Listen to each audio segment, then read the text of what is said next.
Welcome to the Geostrategic Podcast. Can these sleek, autonomous drones really step into the shoes of a massive $2.5 billion Navy destroyer? It sounds almost like science fiction, doesn't it? It really does. Today, we're diving deep into a U.S. Navy experiment that could fundamentally redefine naval power. We're looking at unmanned surface vehicles, USVs, and asking, the big question, how will these things actually transform the way navies fight in the future? Yeah, and to get our heads around this, we really need to talk about this concept the Navy's Task Force 66 is exploring. They're part of the 6th Fleet over in the Mediterranean. Okay. They call it the deconstructed destroyer. And Rear Admiral Michael Mattis has put forward this, pretty radical idea. It is. He thinks a flotilla, get this, of 20 different varied USVs could potentially perform the exact same missions as one of their workhorse Arleigh Burke-class guided missile destroyers, DDG. Wow. Okay, hold on. A Burke destroyer. That's not just some patrol boat. That's the backbone. $2.5 billion a pop. Packed with technology. Absolutely. It's a huge investment, a concentration of capability. But here's the kicker, the part that really makes you sit up. Go on. Admiral Mattis estimates that this entire flotilla of 20 drones, it might cost around $83 million. $83 million compared to $2.5 billion. That's roughly 1/30 of the cost. Yeah. It's just a staggering difference. We're talking about potential combat capability on the cheap, but maybe even more than that. So it's not just about saving money, it's like changing the whole economic equation of naval power. Precisely. It could theoretically allow navies to field much larger numbers or more distributed forces than ever thought possible. Yeah. It forces a rethink of what a fleet even looks like. Okay, let's unpack this appeal. That cost difference is obviously huge. It jumps right out. You mentioned it addresses the Navy's force structure woes. Yeah, that's a big part of it. The Navy, like many, faces constant challenges. Maintaining the ships they have, modernizing them, building enough new ones, all under budget pressure, and with, frankly, slow production timelines for major warships. Right, building a destroyer takes years. Exactly. So USVs look like a way to potentially amplify combat power much more quickly and affordably. It's a potential solution to those persistent structural problems. And this ties into ideas that have been floating around for a while, right? Like distributed lethality. It absolutely does. For, more than a decade now, naval leaders have been talking about distributed lethality, distributed maritime operations, the idea of spreading sensors and weapons across many platforms instead of concentrating them on a few big, expensive, and frankly vulnerable ones. So spread the risk, make it harder for an enemy to land a knockout blow. That's the core idea. The problem was always, could the technology actually do it effectively? Could you coordinate all those pieces? Now, it seems like USV and networking tech might finally be catching up to that strategic vision. It makes me think of that concept from Nassim Nicholas Taleb, anti-fragility. Is that relevant here? Oh, definitely. It's a really powerful lens to view this through. Taleb's idea isn't just about being resilient, bouncing back from damage. Right. Resilience is just taking a hit and getting back up. Anti-fragility is different. It's about systems that actually benefit from shocks, from disorder. They absorb the hit and somehow come back stronger or better adapted. Okay, that sounds almost counterintuitive for military hardware. How would that work with ships or drones in this case? Well, think about the example given in the source material. If an enemy takes out a traditional $2.5 billion destroyer, poof. 100% capability gone. A huge blow. Exactly. Catastrophic loss. Yeah. But imagine that deconstructed destroyer, the flotilla of 20 USVs. An enemy takes out one drone. Okay, you've lost 5% of the flotilla's capability. Right, only 5%. The other 19 drones, the remaining 95%, can keep operating, maybe even adjust their tactics, redistribute tasks. The overall system absorbs the damage, limits the harm from that single attack, and stays in the fight. It becomes much harder to cripple the force. That's a fascinating way to think about survivability. And you mentioned shipbuilding earlier. The U.S. struggles to build these big destroyers quickly. Yeah, it's a major constraint. They're delivering maybe 2 destroyer hulls a year, roughly. Expanding that kind of heavy industrial capacity is slow and incredibly expensive. But smaller boats. That's the potential advantage. These USVs, they're likely in the, say, 100 to 300-foot range. There are dozens, maybe hundreds of smaller shipyards across the U.S. that can build craft that size. So you could tap into a much wider industrial base, build them faster? Potentially, yes. You could put these USD flotillas into the water much more rapidly than you could ever hope to build the equivalent number of destroyers. Yeah. It could significantly change the tempo of building up naval forces. Okay, so cheaper, potentially more resilient, faster to build, and I imagine more flexible too. Can you tailor these flotillas? That's another key selling point, malleability. A deconstructed destroyer wouldn't be a fixed thing. You could theoretically configure the mix of drones for specific missions or environments. Like what? Give me an example. Okay, imagine operating in the Persian Gulf, which is relatively shallow and confined.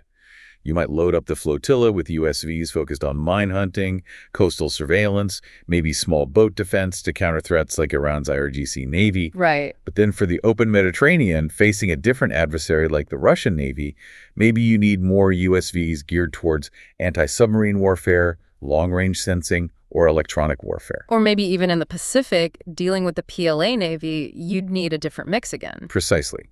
That ability to tailor the force package to the specific threat and environment offers a huge advantage over a traditional destroyer, which is designed as more of a general-purpose, do-it-all platform. Okay, this all sounds incredibly promising. Almost too good to be true, maybe. Which brings us to the reality check. Yes, the but. Yeah, the big but. Can a collection of drones, even 20 of them, actually do everything a state-of-the-art destroyer does? I mean, is it a true replacement or just something different? That is the absolute crux of the debate. And we need to be really explicit about what a modern destroyer brings to the table. It's not just about having weapons. So what are the key things? Captain Wayne Hughes, you mentioned him, the tactics expert. Right. Hughes highlighted things like weapons range, yes, but also sophisticated scouting, seeing the enemy before they see you, and degrading their ability to see you. And crucially, effective command and control, C2, making everything work together seamlessly under pressure. And a destroyer is designed from the keel up for that integration. Exactly. Think about just the basics. Propulsion. A DDG can do over 30 knots. Steam maybe 4,000 nautical miles without refueling. Global reach. And it can refuel and rearm at sea, right? Stay out there for long periods. Yep. Underway replenishment is vital. Then there's the comm suite, talking securely to other ships, aircraft, joint forces, an electronic warfare suite, jamming enemies, protecting itself. That's huge. Okay, keep going. What else does the flotilla need to replicate? Well, aviation. A destroyer typically carries 2 SH-60 helicopters. Those are vital for finding submarines looking over the horizon targeting. Can drones do that? Launch and recover helicopters? Not easily from smaller platforms. That's a challenge. Then there's the combat system itself, the Aegis system, or an equivalent, that's the brain, integrating all the sensors, radar, sonar with the weapons, tracking hundreds of targets, guiding missiles. That sounds incredibly complex to distribute across 20 separate platforms. It is. Plus, you need the actual sensor's powerful sonar to hunt quiet submarines. And the weapons loadout of DDG has, 96 vertical launch cells for anti-air, anti-ship, land attack missiles, anti-sub rockets. And don't forget close-in defenses, machine guns, maybe that big 5-inch gun. Right, the main gun for surface targets, shore bombardment, even some anti-air use. It's a lot of integrated capability packed into one hull. So trying to replicate all of that with 20 different drones, maybe from different manufacturers, all needing to work together perfectly in the heat of battle, it sounds like an unbelievable coordination challenge. It really is. You called it an orchestra earlier, and that's a good analogy. How do you conduct that orchestra, especially when the enemy is actively trying to disrupt it? Which screams artificial intelligence, doesn't it? Is AI the magic ingredient that makes this feasible? Like the AI fighter pilot the Air Force tested? That's certainly the hope, and where a lot of the research and development is focused. AI is seen as potentially the only way to manage that complexity, to make those split-second decisions across the whole distributed flotilla faster and maybe better than humans could. But relying that heavily on AI and networks, that brings its own risks, I imagine. Absolutely. Big ones. First, just basic interoperability. Getting drones from Company A to talk seamlessly and effectively with drones from Company B, and then integrate all of that with existing manned ships and aircraft. That's a huge technical hurdle. Standards, protocols, software. Yeah, I can see that. But maybe even more worrying is the vulnerability this creates. You mentioned China's military thinking. Right. Systems destruction warfare. Exactly. Their doctrine explicitly talks about targeting the enemy's operational system, the networks, the command links, the sensors, to cause it to collapse or become ineffective before you necessarily destroy the individual platforms. So instead of sinking the drones, you just break their ability to work together, blind them, confuse them. That's the danger. A drone flotilla relies heavily on the electromagnetic spectrum for communication, navigation, data sharing. That makes it a potentially very tempting target for electronic warfare, cyber attacks, jamming, spoofing. If you can sever those links or feed the AI bad data, the whole deconstructed destroyer concept falls apart, even if all 20 drones are still floating. Precisely. So any viable USV flotilla concept needs to be designed from the ground up to be incredibly resilient against that kind of attack.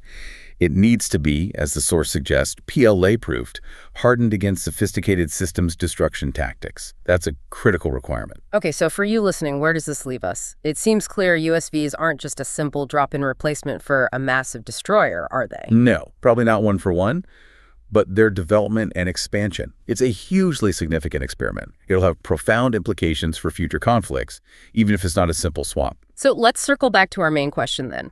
How will USVs change future conflicts? What are the big shifts we can expect? I think we'll see naval warfare shift in a few key ways because of USVs. First, towards much more distributed power. Fleets become inherently harder to take out with one big hit. That increases resilience, that anti-fragility we talked about. Makes sense. What else? Second, adaptability. The ability to tailor forces relatively quickly for specific regions or threats. That offers a level of flexibility we haven't really seen with large multi-purpose warships. So more specialized flotillas for different jobs. Potentially, yes. Third, and this is crucial, a much deeper technological reliance, specifically on AI for command and control, and on communication networks that are incredibly robust and secure, able to withstand those systems destruction attacks. The network becomes as important as the drones themselves. Absolutely. And finally, it could spur industrial innovation. Leveraging a wider range of shipyards could mean a faster tempo for generating naval forces, replacing losses, or scaling up. So it's really not just about the hardware, the boats themselves. It's a potential catalyst for rethinking naval strategy, how you structure your forces, how you project power, even how you build your fleet. A fundamental shift. That's the big picture, yes. It's a whole reimagining. Okay, so wrapping this up. On one hand, USVs offer these huge potential wins, cost savings, that anti-fragile resilience, industrial speed, strategic flexibility, lots to like. Right, the promise is immense amplification of combat power in new ways. But on the other hand, there are major hurdles. Replicating the full capability of a destroyer is tough. Ensuring that complex AI command and control works flawlessly under fire, huge challenge. Making sure different systems work together, difficult. And, crucially, protecting the whole network from sophisticated attacks designed to pull it apart. Exactly. It's this balance between incredible promise and very significant technical and strategic risks that navies are grappling with right now. This will shape things for decades. Which leaves us with a final thought for you to ponder. As military AI keeps accelerating and potential adversaries get better and better at disrupting complex systems, how does that race play out? The race between building these distributed anti-fragile fleets and developing the means to tear them down. What new tactics, what unexpected technologies will emerge as navies strive not just to withstand damage, but like Taleb said, to actually absorb it and come back stronger. That's the cutting edge of naval warfare for tomorrow. Thanks for tuning in. If you found this discussion valuable, please like, share, and subscribe to the Geostrategic Podcast for more in-depth analysis on topics that shape our world. Stay informed, stay ahead, and stay tuned for the next episode.